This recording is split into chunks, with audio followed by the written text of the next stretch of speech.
ஒவ்வொரு ட்ரேடர்ஸ்க்கும் ஒவ்வொரு trading style பிடிக்கும். சில ட்ரேடர்ஸ்க்கு ஸ்விங் ட்ரேடிங் பண்ணுறது பிடிக்கும். சில ட்ரேடர்ஸ்க்கு வாலட்டிலிட்டி ரொம்ப பிடிக்கும். ஸோ அவங்க ஸ்கேல்பிங் சூஸ் பண்ணியிருப்பாங்க. ஸ்கேல்பிங் ட்ரேடிங் ஸ்டைல்னா ஃபியூ செகண்ட்ஸ்லேருந்து ஃபியூ மினிட்ஸில் ட்ரேடை க்ளோஸ் பண்ணுறது. சில ஸ்கேல்பர்ஸ் 1 மினிட் டைம் ஃப்ரேமில் ட்ரேட் பண்ணுவாங்க. சில ஸ்கேல்பர்ஸ் 3 மினிட்ஸ் டைம் ஃப்ரேமில் ட்ரேட் பண்ணுவாங்க. ஏன்னா இங்கே 1 மினிட் இல்லைனா 3 மினிட் டைம் ஃப்ரேம் அவங்க சூஸ் பண்ணும்போது அவங்களுக்கு மல்டிபிள் ட்ரேடிங் ஆப்பர்ச்சுனிட்டி கிடைக்கும். ஸோ அவங்க இந்த டைம் ஃப்ரேம் சூஸ் பண்ணியிருப்பாங்க. பட் ஸ்கேல்பிங் பண்ணுற சில traders 5 minutes time frame choose பண்ணி ட்ரேட் பண்ணுவாங்க. இந்த வீடியோவில் நம்ம 3 மினிட் டைம் ஃப்ரேமில் எப்படி ஸ்கேல்பிங் பண்ணுறது தான் பார்க்க போகிறோம். இதுக்கு நம்ம என்னெல்லாம் கம்பைன் பண்ணியிருப்போம்னா parabolic SAR, RSI and Heikin Ashi இந்த மூணையும் கம்பைன் பண்ணி எப்படி ஸ்கேல்பிங் பண்ணுறதுன்னு பார்க்க போகிறோம். இப்போ 1 மினிட் இல்லைனா 3 மினிட்ஸ் டைம் ஃப்ரேமில் ட்ரேட் பண்ணும்போது நமக்கு நிறைய ட்ரேடிங் ஆப்பர்ச்சுனிட்டி கிடைக்கும்னு சொல்லி பார்த்துருக்கோம். இதை வந்து நம்ம ஓவர் ட்ரேடிங் கூட கன்ஃபியூஸ் பண்ணிக்க கூடாது. ஏன்னா நம்மளோட டைம் ஃப்ரேமில் நமக்கு நிறைய ட்ரேடிங் ஆப்பர்ச்சுனிட்டி கிடைக்கும் போது நம்ம decent risk reward ratio follow பண்ணியிருப்போம். ஓவர் ட்ரேடிங்கிறது ஒரு ப்ராப்பர் ஸ்ட்ராட்டஜி இல்லாமல் ரிஸ்க் ரிவார்ட் ரேஷியோ சரியாக ஃபாலோ பண்ணாமல் ட்ரேட் பண்ணுறது தான் ஓவர் ட்ரேடிங்க. ஸோ இந்த ரெண்டையும் நம்ம வந்து கன்ஃபியூஸ் பண்ணிக்க கூடாது. சார்ட்ல இருக்க நாய்ஸை ரிமூவ் பண்ணுறதுக்காக நம்ம ஹைகனாஷி கேண்டில்ஸ்டிக் பேட்டர்ன் யூஸ் பண்ணுறோம். ட்ரெண்ட் எங்கே சேஞ்ச் ஆகுது அப்படிங்கிறத ஐடென்டிஃபை பண்ணுறதுக்காக பேரபோலிக் சார் யூஸ் பண்ணுறோம். RSI பற்றி நமக்கு பொதுவாக தெரியும். இது ஒரு டெக்னிக்கல் ஆசிலேட்டர். 0 to 100 லெவலுக்குள்ள ஆசிலேட் ஆகும். 30 லெவலில் நம்ம வந்து ஓவர் சோல்டு ஏரியான்னு சொல்லுவோம். 70 லெவலில் ஓவர் பாட் ஏரியான்னு சொல்லுவோம். ஸோ இந்த ஏரியாவில் மார்க்கெட் வந்து பொதுவாக ரிவர்சல் எடுக்கும். பட் இந்த ஸ்ட்ராட்டஜியில் RSIல இருக்க 50 லெவலில் ஒரு சிக்னல் ஜென்ரேட்டரை நம்ம யூஸ் பண்ண போகிறோம். ப்ரைஸ் RSIயோட 50 லெவலுக்கு மேலே இருக்கும்போது ஹைகனாஷி கேண்டில் புல்லிஷாக இருந்துச்சுன்னா நம்ம அந்த இடத்துல பை சைட் ஃபோக்கஸ் பண்ணணும். ஸோ எப்போ நம்ம பை சைட் ஃபோக்கஸ் பண்ணுறோமோ அந்த டைமில் கேண்டில் பேரபோலிக் சார்க்கு மேலே இருக்கணும். இப்போ அந்த ஸ்ட்ராட்டஜி யூஸ் பண்ணி எப்படி பை பண்ணுறதுன்னு பார்க்கலாம். இதுக்கு நம்ம ஃபர்ஸ்ட் நம்மளோட சார்ட்டை 3 மினிட்ஸ் டைம் ஃப்ரேம் செட் பண்ணிக்கணும். இதுக்கப்புறம் நம்மளோட சார்ட்டில் RSI, parabolic SAR and Heikin Ashi candlestick pattern apply பண்ணணும். இதுக்கப்புறம் நம்ம என்ன பண்ணணும்னா RSIல ப்ரைஸ் 50 லெவலுக்கு மேலே இருக்கும்போது ஹைகனாஷி கேண்டிலில் நமக்கு புல்லிஷ் கேண்டில் இருக்கணும். And at the same time இந்த கேண்டில் பேரபோலிக் சார்க்கு மேலே இருக்கணும். இப்போ இந்த கேண்டிலோட ஹையில் நம்ம என்ட்ரி கொடுக்கணும். இந்த இண்டிகேட்டர் கீழே நம்ம ஸ்டாப் லாஸ் செட் பண்ணிக்கலாம். இது ஒரு கான்ஃபிடன்ஸ் ட்ரேடிங் ஸ்ட்ராட்டஜி.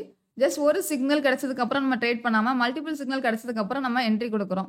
இங்கே நம்ம 1:2 ரிஸ்க் ரிவார்ட் ரேஷியோ ஃபாலோ பண்ணணும். இப்போ ஒரு எக்ஸாம்பிள் பார்க்கலாம். 3 மினிட் சார்ட்டை இதில் இண்டிகேட்டர்ஸில் போய் RSI செலக்ட் பண்ணணும். அடுத்து பேரபோலிக் சார் செலக்ட் பண்ணணும். அடுத்து இங்கே கேண்டிலில் போய் ஹைகனாஷி கேண்டில்ஸ்டிக் பேட்டர்னை செலக்ட் பண்ணணும். இங்கே நமக்கு RSIல 50 லெவலுக்கு கீழே இருக்கு. இதே இடத்துல நமக்கு இங்கே ஹைகனாஷி கேண்டிலில் ரெட் கேண்டில் இருக்கு. இப்போ இந்த கேண்டில் கீழே நம்ம என்ட்ரி கொடுக்கணும். ஒன்று இந்த கேண்டிலுக்கு மேலே நம்ம ஸ்டாப் லாஸ் செட் பண்ணிக்கலாம். இல்லைனா பேரபோலிக் சார்க்கு மேலே ஸ்டாப் லாஸ் செட் பண்ணிக்கலாம். இங்கே நம்ம 1:2 ரிஸ்க் ரிவார்ட் ரேஷியோ ஃபாலோ பண்ணணும். இங்கே நமக்கு RSIல 50 லெவலுக்கு மேலே இருக்கு. அதே பிளேஸில் நமக்கு பேரபோலிக் சார்க்கு மேலே கிரீன் கேண்டில் இருக்கு. ஸோ இந்த கேண்டிலோட ஹையை தாண்டும் போது என்ட்ரி கொடுக்கணும். இது கீழே ஸ்டாப் லாஸ் செட் பண்ணணும். பட் அடுத்த கேண்டில் இதோட ஹையை தாண்டல. ஸோ இங்கே நம்ம என்ட்ரி எடுத்துருக்க மாட்டோம். இப்போ நமக்கு RSIல 50 லெவலுக்கு கீழே வருது. ஸோ இங்கே நமக்கு ரெட் கேண்டில் இருக்கு. அதுவும் பேரபோலிக் சார் கீழே தான் இருக்கு. ஸோ இந்த கேண்டிலோட லோ தாண்டும் போது என்ட்ரி கொடுக்கணும். இதுக்கு மேலே ஸ்டாப் லாஸ் செட் பண்ணிக்கணும். இங்கே நமக்கு RSIல 50 லெவல் கீழே இருக்கு. பட் இங்கே நமக்கு செல் கேண்டில் இல்லை. அதுக்கப்புறம் மறுபடியும் இந்த 50 லெவலில் ரெசிஸ்டன்ஸ் மேக் பண்ணிட்டு இருக்கு. இங்கே நமக்கு இப்போ செல் சிக்னல் ஜென்ரேட் ஆயிருக்கு. இந்த கேண்டில் கீழே நம்ம என்ட்ரி கொடுக்கணும். இதுக்கு மேலே ஸ்டாப் லாஸ் செட் பண்ணிக்கலாம். இப்போ இந்த எக்ஸாம்பிள் பாருங்க. இங்கே RSIல 50 லெவலுக்கு மேலே இருக்கு. அண்ட் நமக்கு பை கேண்டில் இருக்கு. அண்ட் அந்த கேண்டில் பேரபோலிக் சார்க்கு மேலே இருக்கு. இப்போ இந்த கேண்டிலோட ஹையை தாண்டும் போது நம்ம என்ட்ரி கொடுக்கணும்.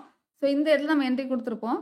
பட் இந்த கேண்டிலோட ஹையை தாண்டி நம்ம க்ளோஸ் வைக்கல. இனிஷியலாக நம்ம ஸ்டாப் லாஸ் இந்த கேண்டில் கீழே வச்சிருப்போம். இல்லைனா பேரபோலிக் சார் கீழே வச்சிருப்போம். சப்போஸ் செகண்ட் கேண்டில் இந்த ஃபர்ஸ்ட் கேண்டிலோட ஹையை தாண்டி க்ளோஸ் வைக்கல அப்படின்னா நம்ம இங்கேயே எக்ஸிட் ஆகுறது நல்லது.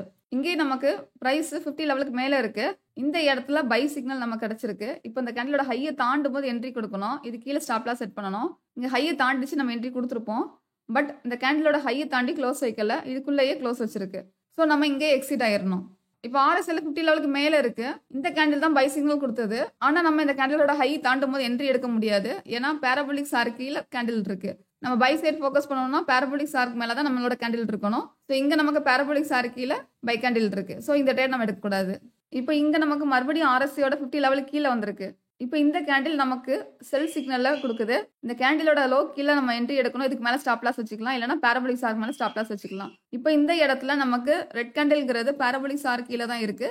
ஸோ நம்ம இந்த ட்ரேட் எடுத்துக்கலாம். இங்கே நமக்கு RSIல 50 லெவலுக்கு மேலே இருக்கு. அண்ட் நமக்கு பை சிக்னல் கொடுத்துருக்கு. கேண்டில் நமக்கு பேரபோலிக் சார்க்கு மேலே தான் இருக்கு. இப்போ இந்த கேண்டிலோட ஹையை தாண்டும் போது என்ட்ரி கொடுக்கணும்.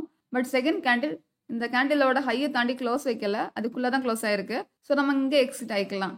இப்போ நமக்கு RSIயோட 50 லெவலுக்கு மேலே தான் ப்ரைஸ் இருக்கு.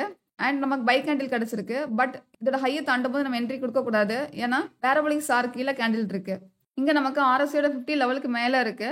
அண்ட் அதே இடத்துல நமக்கு பை கேண்டில் கிடைச்சிருக்கு. இந்த கேண்டில் பேரபோலிக் சார்க்கு மேலே இருக்கு. இப்போ இந்த கேண்டிலோட ஹையை தாண்டும் போது நம்ம என்ட்ரி கொடுக்கணும். இந்த கேண்டில் கீழே நம்ம ஸ்டாப் லாஸ் செட் பண்ணிக்கலாம். இல்லைனா பேரபோலிக் ஸ்டார் கீழே ஸ்டாப் லாஸ் செட் பண்ணிக்கலாம்.